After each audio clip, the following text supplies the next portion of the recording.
Assalamualaikum warahmatullahi taala wabarakatuh.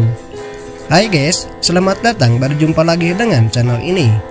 Di episode sebelumnya, Abimana dan Kinanti sedang membicarakan Amanda yang hilang secara tiba-tiba dan mereka sangat mencemaskannya. Abimana mengatakan dia berencana akan pergi mendatangi rumahnya Amanda untuk mencari petunjuk dengan kasus hilangnya Amanda. Lalu Kinanti bicara, "Iya Mas Abi, barangkali saja di sana menemukan bukti." Di sisi lain, Anita sedang menguping obrolan mereka. Anita kaget Abi berencana akan mendatangi rumahnya Amanda. Anita sangat ketakutan kalau Abimana menemukan buktinya, maka kerjasama dia dengan Amanda akan ketahuan.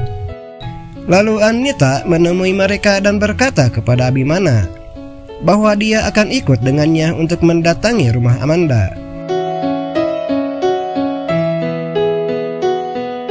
Sementara itu, Kinanti kembali menemui David di rumah sakit sambil membawa rantang yang berisi makanan.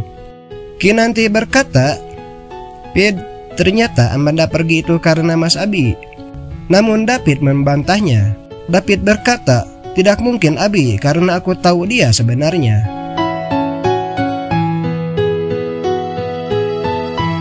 Abimana dan Anita pergi mendatangi dan masuk ke rumahnya Amanda. Sementara Abimana sedang mencari petunjuk di ruangan lain, Anita masuk ke kamarnya Amanda sendirian dan Anita terkejut melihat banyak foto Abimana terpampang di kaca kamarnya.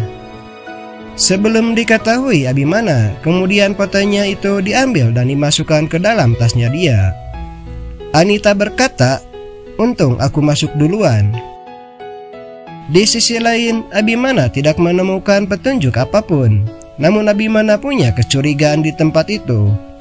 Kepada Anita, Abimana bicara, "Kayak ada orang yang masuk untuk merapikan ini semuanya." Hai guys, kejahatan akan selalu datang kepada semua dan yang dekat dengan Abimana. Di saat itu, Kinanti yang berada di parkiran mobil melihat orang yang seperti orang gila. Namun orang itu menjamret dan berhasil mengambil tasnya, bahkan Kinanti sampai terjatuh. Di sisi lain, David bercerita kepada Kinanti yang datang menemuinya. David berusaha mengingat kembali dan bercerita tentang semua yang diketahuinya waktu mereka liburan. Lalu David berkata, "Berarti benar ada yang kenal di kapal itu, tapi siapa ya?" Hai guys, Abimana menyadari bahwa ada orang lain yang ingin mencelakai kepada semua orang yang dekat dengannya. Tapi Abimana belum menemukan siapa pelakunya. Di saat itu, Abimana dan Kinanti sedang berada di dalam mobilnya dan menceritakan tentang kecemasannya kepada Kinanti. Abimana sambil melihat ke Kinanti lalu berkata, "Setelah beres satu hal, lalu si pelaku akan mengincar siapa lagi?" Dari raut wajahnya terlihat bahwa Abimana sangat mencemaskan akan terjadi sesuatu kepada Kinanti, orang yang disayangnya. Hai guys, jangan lewatkan kisah selanjutnya serial Terpaksa Menikahi Tuan Muda hanya di Antv. Terima kasih.